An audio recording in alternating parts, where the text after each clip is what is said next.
मुळात क्रांतीवीर लहुजी साळवे यांनी फुलेंना प्रोटेक्शन दिलेलं आहे. राष्ट्रपिता ज्योतिराव फुले आणि सावित्रीबाई फुलेंना प्रोटेक्शन दिलेलं आहे. अगोदर त्यांचा असा विचार होता की इंग्रज दुश्मन आहेत. फुलेंच्या संपर्कात आल्यानंतर त्यांना कळलं इंग्रज दुश्मन नाही, ब्राह्मण दुश्मन आहेत. त्यांच्या विचारामध्ये बदल झाला ज्योतिराव फुलेमुळं आणि म्हणून त्यांनी ज्योतिराव फुलेंचं संरक्षण केलेलं आहे आणि स्वतःच्या नातीला ज्योतिराव फुलेंच्या शाळेत पाठवलेलं आहे आणि मग ती मुक्ता साळवे शिकलेली आहे. काय आहे, जाणीवपूर्वक अशा जातीच्या भावना जाणीवपूर्वक तेवत ठेवण्याचं काम चालू आहे.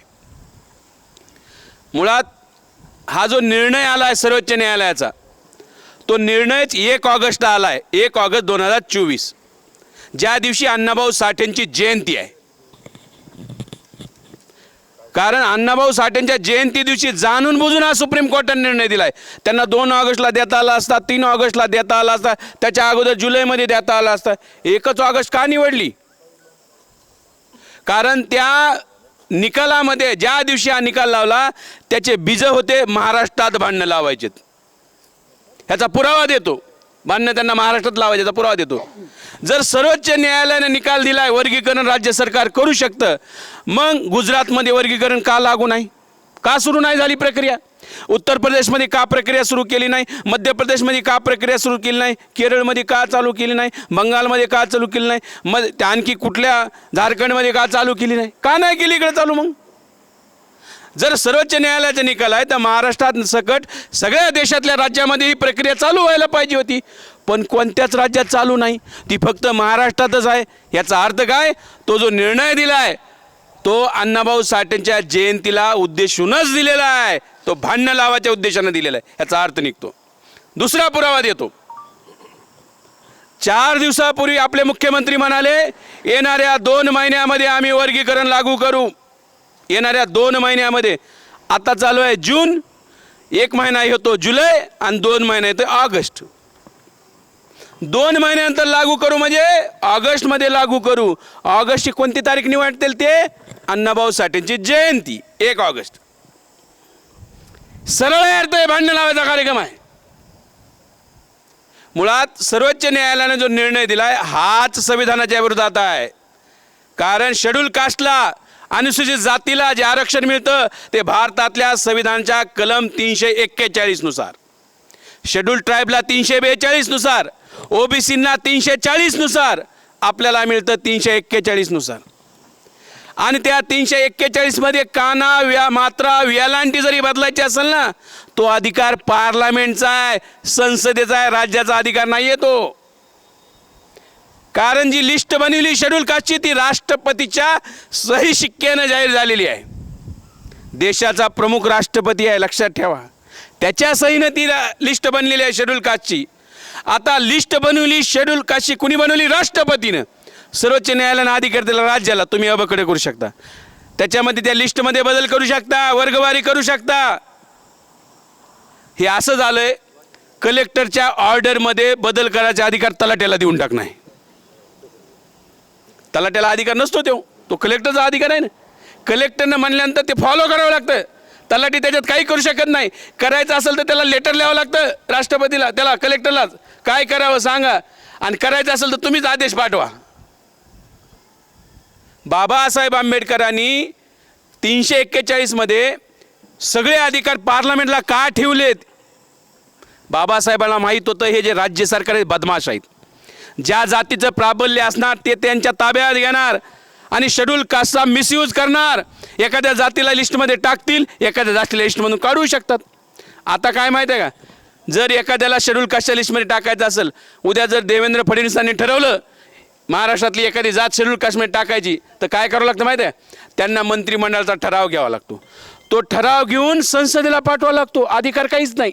ठराव घ्यायचा आणि पाठवायचा, शिफारस करायची फक्त. मग संसद त्याच्यावरती कायदा करू शकते. राज्यसभेत चर्चा करणार, लोकसभेत चर्चा करणार आणि त्याच्यानंतर संसद कायदा करणार आणि झालेल्या कायद्यावर राष्ट्रपती सही करणार. ही एखादी जात शेड्यूल कास्टमध्ये टाकणं आणि काढणं एवढा सोपा विषय ठेवलेला नाही येतो. या अवघड केली बाबासाहेबांनी प्रक्रिया. आणि एवढी अवघड करून टाकली प्रक्रिया, कारण याच्यावर शेड्यूल कास्टच्या लोकांना अन्याय होऊ नये म्हणून. आणि सुप्रीम कोर्टानं काय केलं? सुप्रीम कोर्टानं तो अधिकार राज्य सरकारला दिला. हेच मुळात संविधानाच्या विरोधात काम करायला आहे सुप्रीम कोर्ट. आपले लोक म्हणतात सुप्रीम कोर्ट सुप्रीम आहे. सुप्रीम कोर्ट सुप्रीम नाही. सुप्रीमचा अर्थ होतो सर्वोच्च. सर्वोच्च न्यायालय हे सर्वोच्च नाही आहे, कारण त्याचा बाप ज्याच्यामुळे सर्वोच्च न्यायालय बनलं ते भारतीय संविधान आहे. सर्वोच्च काय असेल तर भारतीय संविधान आहे.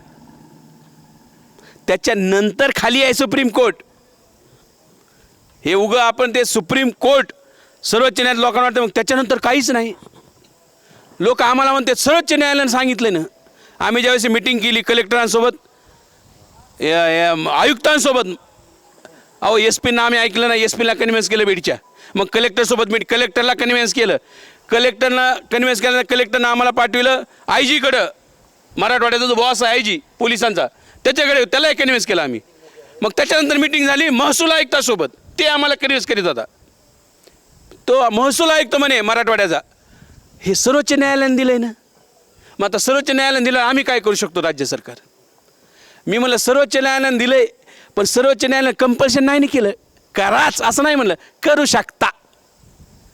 आणि तुम्ही असं करायला जसं काय कंपल्शन केलं आहे? करू शकता आणि कराच याच्यामध्ये फरक आहे. ते करू शकता म्हणतात, तुम्ही कराच अशासारखं वागायला लागलात. बरं कराच तर तुम्ही काय केलं? आनंद बदर कमिशन बसवलं. 1 ऑगस्ट 2024ला निर्णय झाला. ऑगस्ट, सप्टेंबर, ऑक्टोबर, 2.5 महिन्यातच 15 ऑक्टोबर 2024ला आनंद बदर कमिशन बसलं. अनंत बदर नावाचा एक व्यक्ती आहे, तो नागपूरचा आहे. अनंत मनोहर बदर, तो नागपूरचा आहे. बिहारचं जे राजधानी आहे पटना, बिहारचं जे हायकोर्ट आहे त्या पटना हायकोर्टात हा जज होता. आता रिटायर्ड झाला आहे माणूस, पण नागपूरचा आहे. RSS हेडक्वार्टर बी नागपूरला आहे. देवेंद्र फडणवीस बी नागपूरचे आणि हा बदर बी नागपूरचा. कनेक्शन सांगाले. मग ह्या बदरला समितीचा अध्यक्ष केलं आणि बदरला म्हणले आता तू अभ्यास कर आणि काय झालं आहे नेमकं, वर्गीकरण कसं करायचं, अभ्यास करून जरा डाटा काढ, इम्पेरिकल डाटा गोळा कर आणि सरकारला सुपूर्द कर. सुरुवातीला 6 महिने दिले, मग मुदत वाढ देत देत 3 महिने 6 महिने करत करत त्याला 1.5 वर्ष दिले. आणि मागच्या या 16 मार्चला त्यांनी त्यांचा अहवाल शासनाकडे दिला. माझा सरळ प्रश्न आहे, तुमच्या जामखेड शहरात बदर आला होता का? आला होता का? बरं, जामखेड शहरात सोडा, तुम्ही बदरचा फोटो बघितलाय का कुणी? बरं, एखाद्या संघटनेने निवेदन दिलंय त्याला, ह्याचा कुठं फोटो बघितलाय का? पेपरला बातमी आहे का? चॅनलला काय बातमी आहे का? मग हा बदर फिरलाय कुठं नेमकं? मी अख्ख्या महाराष्ट्रात चॅलेंज केलंय, बदरचा फोटो दाखवा एखाद्या शहरात आणि 1 लाख रुपये घेऊन जा माझ्याकडून. मिस्टर इंडिया पिक्चर आपला हे नाही का, याचा अनिल कपूरचा मिस्टर इंडिया, त्याच्यात घड्याळ असते. दाबलं की अनिल कपूर गायब. मला वाटतं बदरकडे ते घड्याळ दिलं असं अनिल कपूरनं, कारण कुठं गेला काय माहीतच नाही तो महाराष्ट्रात. गायब होऊन फिरला का काय? असा बकवास आणि 3rd क्लास अहवाल त्याने बनविलेला असेल. तो RSSच्या हेडक्वार्टरवरून घेतला असेल आणि सरकारकडे दिला असेल. कारण कुठं तर फिरला नाही, कोणाला भेटला नाही तो. अहो ते सोडा, मी लॉर्ड बुद्धा चॅनलवर ज्यावेळेस परभणीत बोलत होतो, माझ्या बाजूला गणपत भिसे होते मातंग समाजाचे. ते मला काय म्हणले माहीत आहे, आम्ही बदरला भेटायला गेलो, आम्हालाही भेटला नाही तो म्हणे. ते महाराजांना सोडा, मांगालाही भेटला नाही बदर. आणि त्याचा अहवाल आहे. मग आम्ही काय म्हणलं, ते अहवाल जाहीर करा. सरकार अहवाल जाहीर करी नाही आणि सूचना मागवायले. तुम्ही सूचना मागवा, तुमच्या भूमिका सांगा. सुरुवातीला 15 एप्रिल, मग वाढविली 30 एप्रिल. तुम्ही मेल करा, तुमच्या सूचना द्या. मी म्हणले असं झालं आहे, पोरगान पोरगी लग्न जमवायचं आहे, बघायला जायचं आहे, न दाखविताच पोरगी आम्हाला विचारायचं मुलगी पसंत आहे का? अरे दाखवतो खरं, ती चांगली आहे वाईट आहे दिसायला कशी आम्हाला नंतर सांगू शकतो ना आम्ही. तर बदरचा अहवाल जाहीर न करताच हे करणं, आणखी त्याच्यात एक मी काय, सरकार असं का करायला तुम्हाला सांगतो, कारण सांगतो. भारतीय संविधानाचं आर्टिकल 338 वाचा. म्हणजे आपलं जे शेड्यूल कास्टचं जे कमिशन असतं, national commission of schedule caste, त्या शेड्यूल कास्टची निर्मिती, त्या कमिशनची निर्मिती 338 नुसार झाली. आणि त्याच्यात 9व्या क्रमांकाचा मुद्दा आहे की जर अनुसूचित जातीच्या आरक्षणासंदर्भामध्ये कोणतंही धोरण आखायचं असेल, कोणताही कायदा करायचा असेल, तर राज्य सरकार असेल किंवा केंद्र सरकार असेल, या दोघांनीही राज्य सरकारने केंद्र सरकारने काय करायला पाहिजे, नॅशनल कमिशन सोबत विचार विनिमय केला पाहिजे. कंपल्शन आहे ते. म्हणजे महाराष्ट्र सरकारला जर वर्गीकरण करायचं असेल तर नॅशनल कमिशन सोबत विचार विनिमय करावा लागेल. आनंद बदरनं असं काहीच केलेलं नाही. त्याच्यामुळे त्यांना लक्षात आलंय की आनंद बदर कमिशनचा जर रिपोर्ट जाहीर केला, हे बौद्ध हुशार आहेत, 2च मिनिटं झाले हायकोर्टात नेतील, आर्टिकल 338चं उल्लंघन झालं याच्यावर बॅन मारतील, अहवालच गार करून टाकतील. ही भूमिका आपल्याला माहीत आहे ना. आता आमच्या बापानं संविधान लिहिलं तर आम्हाला कळतं नाही संविधान. ज्यांच्या बापानं नाही लिहिलं त्यामुळे त्यांना कळत नाही, पण आम्हाला कळतं नाही संविधान. तर ही प्रक्रिया आहे. आनंद बदरचा असा घोळ आहे. हे 341चा मॅटर आहे. आम्हाला लोकांना वाटलं आम्ही विरोध करायला लागलो. काही लोकांचा काय गैरसमज झाला आहे, मायला हे महार विरोध करायला ह्यांचं नुकसान आहे काय की. आमचं काहीच नुकसान नाही. जर संख्येनुसार आरक्षण झालं, 2011ची जनगणनेची रिपोर्ट आहेत, 100 जर SCचे लोक असतील 62 महार आहेत. 100 पैकी 62 महार आहेत, 19 मातंग आहेत, 12 चांभार आहेत आणि राहिलेल्या 56 जातीचे लोक 8 आहेत. टोटल 59 जाती आहेत महाराष्ट्रात SC मध्ये. पण हे बी आकडा चुकीचा आहे. आकडा चुकीचा आहे. कारण हे जे 62% दाखवले 2011 मध्ये सांगितलं की महारांची जनसंख्या 80 लाख आहे. चुकीचा आकडा आहे. का चुकीचा आहे सांगतो.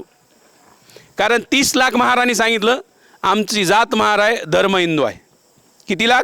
30 लाख. 50 लाख महारांनी सांगितलं आमची जात महार आहे, धर्म बौद्ध आहे. 30 आणि दोन्ही महार सांगितले, फक्त धर्म बदलला, वेगवेगळा सांगितला. 30 आणि 50 झाले 80 लाख. जनगणनेमध्ये टाकलं महार लोकांची संख्या 80 लाख आहे. पण असे महाराष्ट्रात 15 लोक आहेत जे म्हणले आम्ही जातच नाही, आम्हाला आम्ही फक्त बौद्ध आहेत. आता जातच न मानणारे बी महारच आहेत. ते स्वतःला बौद्ध म्हणले, आम्ही बौद्ध धर्मात जाती नाही म्हणून त्यांनी 15 लाख म्हणले. असं जर पकडलं तर ते 95 लाख आहे. आता 95 लाखाचा आकडा सांगतो. 100 जर SCचे लोक असतील ना तर 70 महार आहेत. त्या रेशोमध्ये मग 15 मांग आहेत, 10 चांभार आहेत. मग सगळंच गणित बदलतंय. मग आणि राहिलेल्या 56 जातीमध्ये 5च आहेत. मग आणि जर वर्गवारी तर ते 4 तुकडे केले आरक्षणाचे संख्येनुसार तर 8.5% मिळतंय महारांना. संख्येनुसार 8.5%. 1% बी पॉईंट बी कमी नाही. मातंगाची संख्या 2%. 2%च आहे मातंगाची संख्या. मग त्यांना मिळतंय 8.5% महारांना, 2% मातंगांना, 10.5% झालं. चांभार आणि ढोर मिळून 1.5%. चांभार 1.3 आणि ढोर 0.2. 1.5% चांभार आणि ढोर त्यांना मिळून 1.5%. 10.5 आणि 1.5 12 आणि राहिलेल्या 55 जातीला मिळून 1%. आता मला सांगा, ज्या जाती 13% खेळतात. आज मला बुरुड जातीच्या नेत्याचा फोन आला रायगडवरून. त्यानं मला लेटर पाठवलं. मी लगेच ब्रेकिंग न्यूज म्हणून टाकलं. ब्रेकिंग न्यूज, बुरुड समाज बी वर्गीकरणाच्या विरोधात. औरंगाबादचे जे खासदार होते चंद्रकांत खैरे, हे बुरुड समाजाचे, शेड्यूल कास्टचे. बुरुड समाजाने जाहीर केला आमचा विरोध आहे. छोट्या छोट्या जाती आहेत पण विरोध करायला लागलेत ना, आमची मान्यता नाही म्हणून. आता मला सांगा, 56 जातींना 1% जर टाकलं त्यांचा तोटा आहे का नाही? म्हणजे वर्गीकरण झालं तर 56 जातीचा तोटा आहे. ढोर आणि चांभार जे आज 13% खेळतात ते 1.5% बंदिस्त होतील. म्हणजे त्यांचंही नुकसान आहे. 55 आणि 2 57 जातीचं नुकसान झालं. मातंगाची संख्या 2% आहे, महारांची संख्या जास्त आहे. त्यामुळे वर्गीकरण जर संख्येच्या आधार झालं, मातंगांना नुकसान आहे. मग फायदा कुणाला आहे? महारांना फायदा आहे. एकाच जातीला फक्त फायदा आहे संख्येनुसार. आणि फायदा असून आम्ही विरोधात आहेत. बघा आता अजयभाई महाराजांचा खेळ. फायदा आहे ना आम्ही विरोधात आहेत. एकाच जातीला फायदा आहे म्हणजे महारांना, आम्ही विरोधात आहेत. कारण का? अरे आंबेडकरवादी आहेत आम्ही. फायदा आणि तोटा बघून निर्णय घेत नाहीत. फायदा आणि तोटा बघून निर्णय घेत नाहीत, विचार बघून निर्णय घेतो. तो निर्णय उपवर्गीकरण संविधानाच्या विरोधात आहे म्हणून आम्ही विरोधात आहेत. आमचा फायदा आहे का तोटा नंतर आहे बाबती. फायदा असून आम्ही विरोधात आहेत. लोकांना वाटेल आले विरोध केल्यानंतर काय तोटा काहीच नाही, काहीच तोटा नाही. दोन्ही समाज कल्याण मंत्री आमचेच आहेत, ते तिथं बसलेत आणि ते काय संख्येनुसार होऊ देणार नाहीत, संख्येनुसारच करतील, करू दिलं तर. एवढा हे नाही ते विलेचे पेचे. हे सांगायचा मुद्दा हे सांगायलो मी तुम्हाला की संख्येनुसार झालं. आता मला सांगा, राजकारणात जर बरं ह्यांनी केलंच नोकरीमध्ये, मग आपली पुढची डिमांड राहणार नाही. आता हे राजकारणात बी लागू करा. 29 पैकी 18 आमदार महाराजे होतील. मग 18, आता 10च आहेत.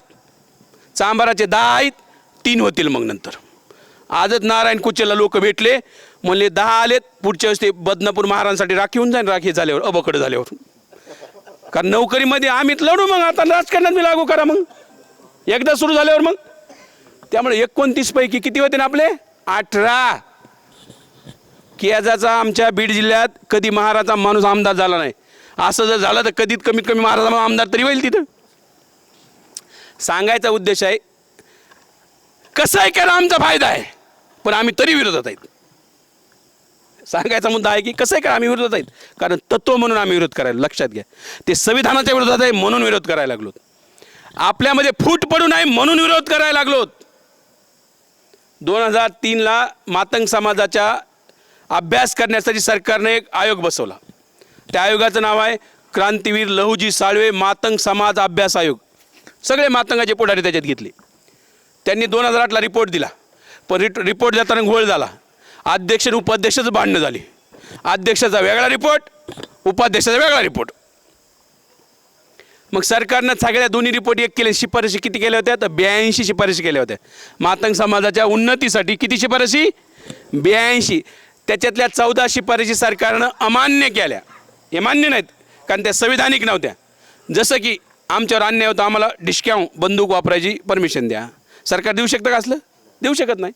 अशा 14 असंवैधानिक होत्या, त्या बाजूला राहिले 68 पैकी 2 खतरनाक आहेत आपल्या, ज्याला आपली मान्यता नाही.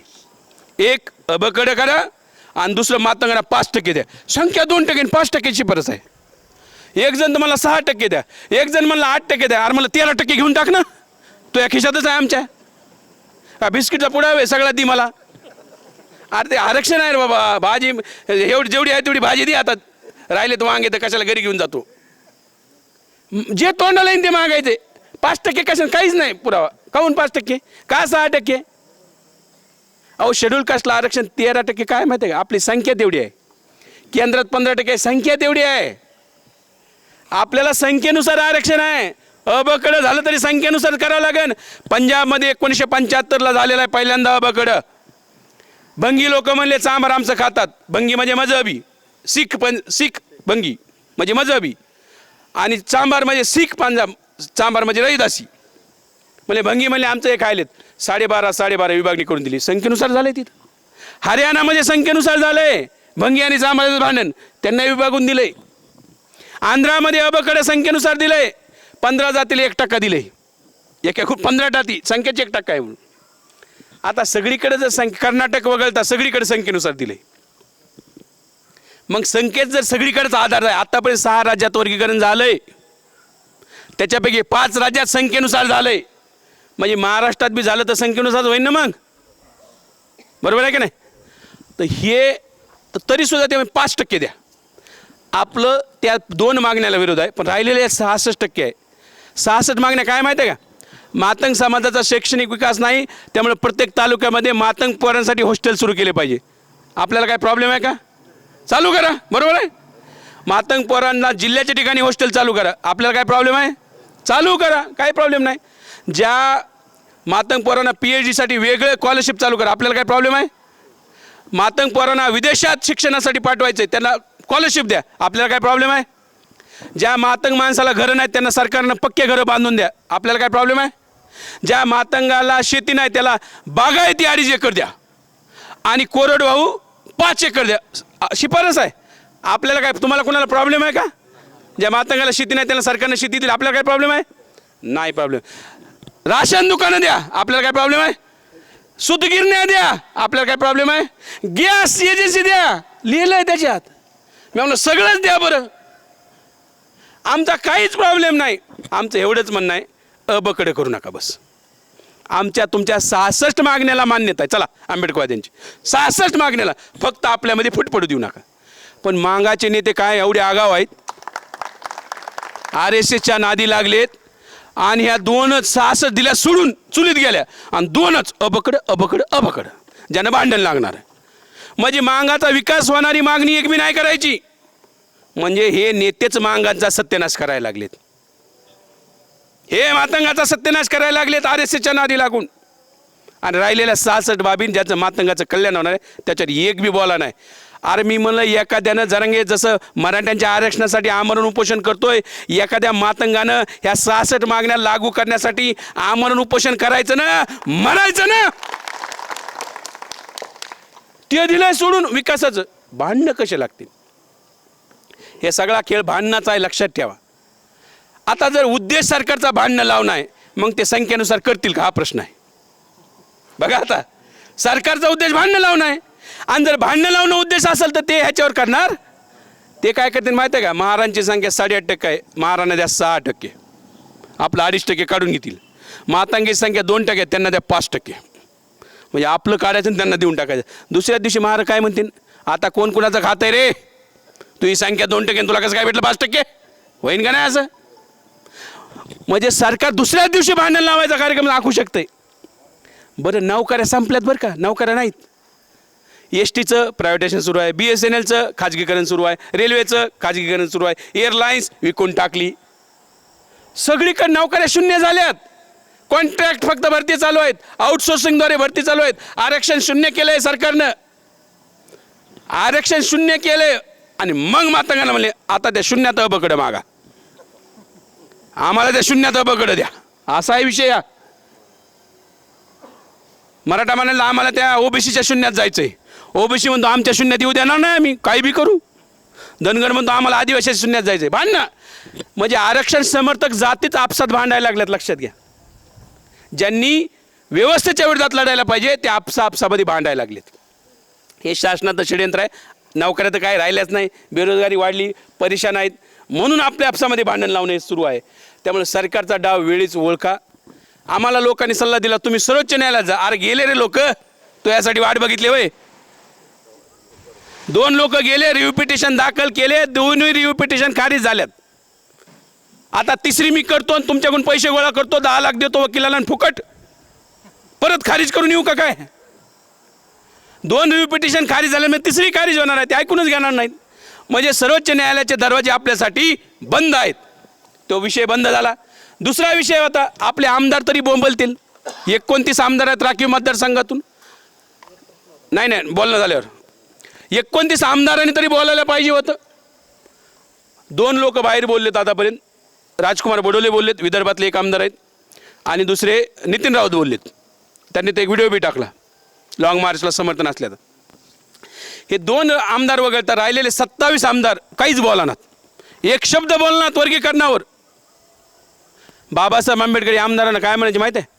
राखीव मतदारसंघातून जे आमदार आणि खासदार निवडून येतात ते एकाच गोष्टीसाठी आपलं तोंड उघडतात, जांभळी देण्यासाठी. ती बी नैसर्गिक क्रिया आहे म्हणून, नाही तर त्यालाही उघडलं नसतं त्यांनी तोंड. समाज रस्त्यावर लॉंग मार्च, आम्ही पायी चालवलं, मोर्चे. म्हणलं आता बोलतील, काहीच बोला ना. औरंगाबादला संजय शेठच्या घरावर मोर्चा काढला, मोर्चा काढल्यावर बी बोला ना बाबा. बघा आता म्हणजे कधी बोलणार आहेत? आणि आम्ही आमच्या बीडच्या बाकीच्या आमदाराला म्हणलं तर ते काय म्हणले, तुमचेच बोलणार तर आमच्याकडून का म्हणून विचारायलात? अगोदर तुमच्याला बोलू द्या ना, तुमच्या आमदारांना बोलू द्या शेड्यूल कसं, मग आम्ही बोलू. आपलेच बोला ना, ते कसे काय बोलतील? हा प्रश्न आहे ना. त्यामुळं आमदार बी बोलणार. आता पावसाळी अधिवेशन सुरू आहे, 24 तारखेला सुरू आहे पावसाळी अधिवेशन. आमचं हे टार्गेट आहे, पायी का चालत माहिती आहे? 26 तारखेला तिथं पोहोचायचं आहे. 25ला चेंबूरला सभा आहे, 26ला चैत्यभूमीला जायचं आणि आझाद मैदान गाठायचं. आता तर त्यांना बोलावं लागेल ना. आमदार म्हणते आमचे लोक पायी निघलेत बाबा, याच्यावर चर्चा करा.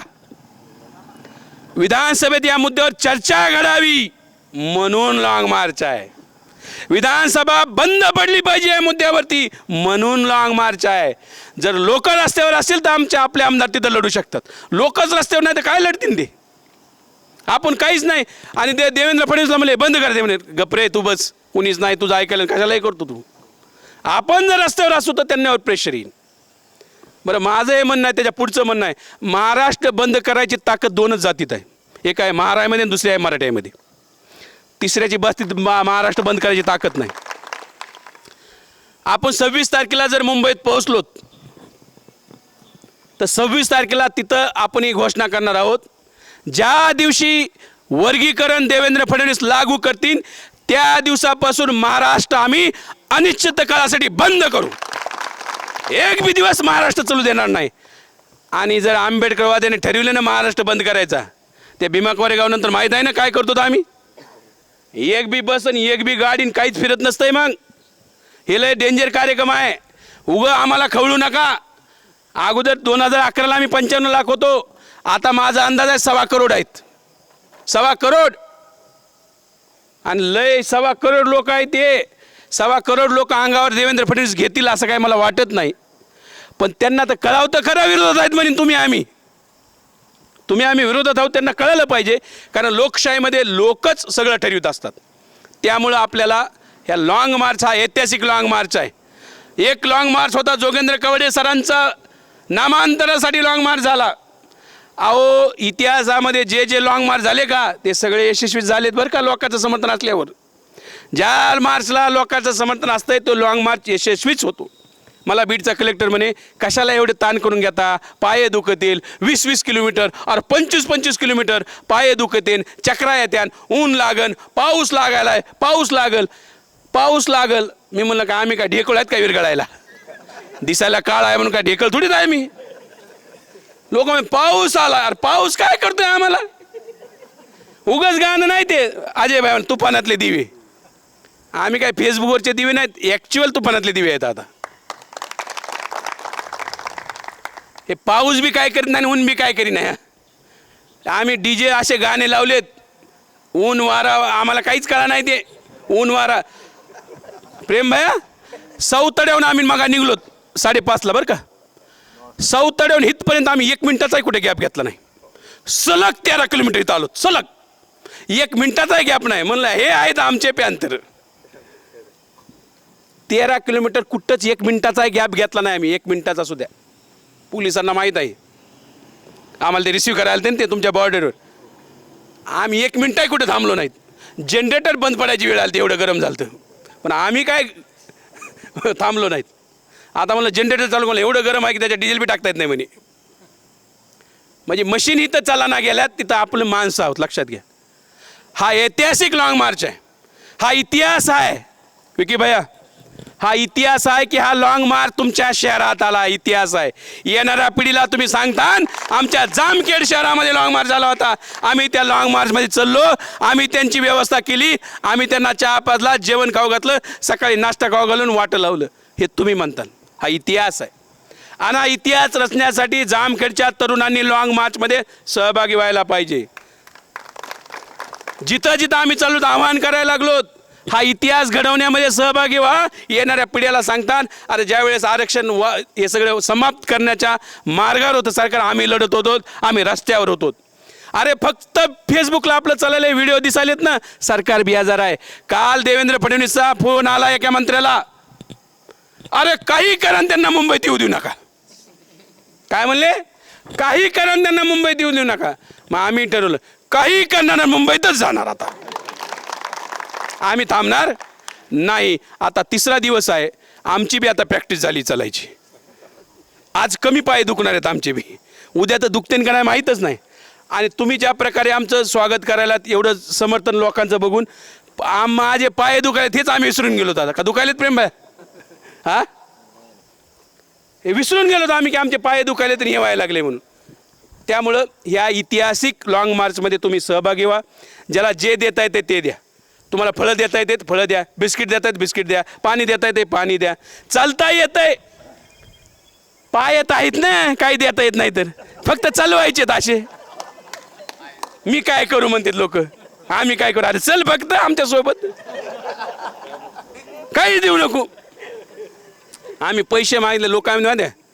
अरे द्या, आता डेली खर्च आहे हो. हे DJ आहे, त्याच्यात जनरेटर आहे, 11,000 रुपये आहे त्याचा डेली खर्च. ते 2 छोटे आहेत, ते आहेत त्या डिझेल सगळं त्यांना डेली 3,000 रुपये खर्च आहे. एका याचा 6,000 रुपये खर्च आहे. 2 आयशर आहेत आमच्याकडं, त्याचा डिझेलचा भाड्याचा खर्च आहे, सोशल मीडियाची सगळी टीम आहे, इलेक्ट्रॉनिक मीडिया आहे, खूप सारा खर्च आहे हो. म्हणजे डेली आमचा खर्च 42,000 आहे सध्या. म्हणजे आम्ही तुमच्या ह्याच्यात आलो तर आम्ही 42,000 खर्चून आलोत. परत पायी आलोत, पायाला गोळे आणून आलोत, एवढं थकून परत बोलायला लागलोत. हे एवढं करून मी हे करायला. त्यामुळं ज्यांना आर्थिक योगदान द्यायचं त्यांनी आर्थिक योगदान दिलं पाहिजे. आम्हाला लोक म्हणते फुल नाही फुलाची पाकळी देऊ ना. मी आम्हाला बाबासाहेबचा बुके घरात ठेवून आम्हाला दी पाकळी. नोकरीवाले आमचे लोक फुल नाही फुलाची पाकळी. बुके तुझा कुठे आहे तो बाबासाहेबांनी दिलेला, महिन्याला अकाउंटवर येतो तो बुके. हे काय आपण सोपे बाबासाहेब घेतल्यामुळे अवघड झाले. अवघड बाबासाहेब घ्या, अवघड बाबासाहेब घ्या म्हणजे ही गोष्ट कळेल. कारण काय व्हायले, मी ज्यावेळेस ह्याला गेलो होतो आपल्या बिहारला बोधगयाला, तर आपले महाराष्ट्राचे महाराज काय करतात माहिती आहे, त्या पिंपळाच्या झाडाखाली बोधिवृक्षाखाली बसतात, वाट बघत आहेत पान खाली खाली पडते. मला म्हणे हे काय भानगडे हो. ते तर एक जण मला ते साली काढीत होते, आता कंपाऊंड केले म्हणे, नाही तर सालीच काढून घेऊन जायचे घरी. आणि ते पान पडतंय पिकल्याला घेतंय हे नीट आपल्याकडे ते महाराष्ट्रात लॅमिनेट करून फाईलमध्ये. आणि माझ्यासारखा माणूस आला की मधल्या घरात फाईल उघडून पान दाखवणार पिंपळाचं. काय त्या झाडाचं पान आहे, कुठल्या त्या बोधिवृक्षाचं पान आहे. अरे पान आणि सालीच घेऊन येतो का, जे बुद्धाला ज्ञान मिळाले ते घेऊन ये ना. सोपं सोपं करू नका जरा, या अवघड प्रक्रिया आहे. आम्ही जो रस्ता निवडला या अवघडच रस्ता निवडला आता. नाही तर फेसबुकवरून म्हणतात निषेध निषेध निषेध, वर्गीकरण रद्द झालं पाहिजे. सोपा मार्ग आहे, त्याला काहीच कष्ट लागत नाही. महिन्याचा पॅक मारलेला आहे, 2 GB पर डाटा आहे, 5G असल्यावर अनलिमिटेड आहे, काही विषय राहिलेला नाही आहे.